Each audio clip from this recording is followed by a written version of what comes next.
సంవత్సరం జనవరి 1వ తేదీకి 18 years నిండి ఉండాలి. కానీ ఇప్పుడు అలా కాదు.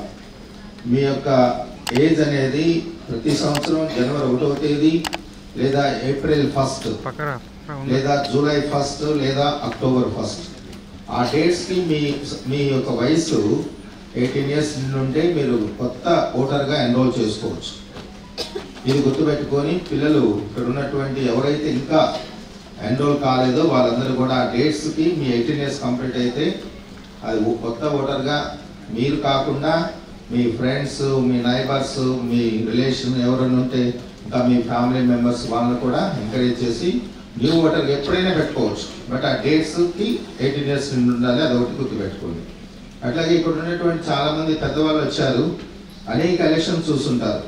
అనేక ఎలక్షన్స్లో మరి కాలక్రమేణా వస్తున్నటువంటి మార్పులు పొలిటికల్ సిస్టంలో, ఎలక్షన్ సిస్టంలో వస్తున్నటువంటి వారు కూడా చాలా చూస్తుంటారు. సంవత్సరాలు రాగానే వెహికల్ వచ్చింది, మొబైల్ కూడా వచ్చింది.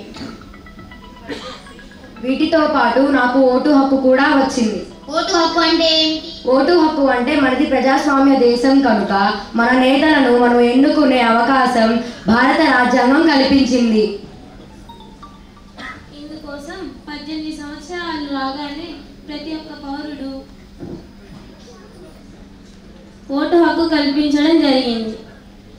And to give them our city or our nation to be develop our nation, country or state.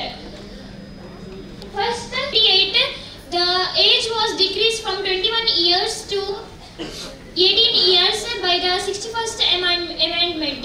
So we are now celebrating our 15th able to vote in early age in 18 years, but before there was we could 21 years. Thank you for giving me this opportunity. Thank you, baby. Thank you.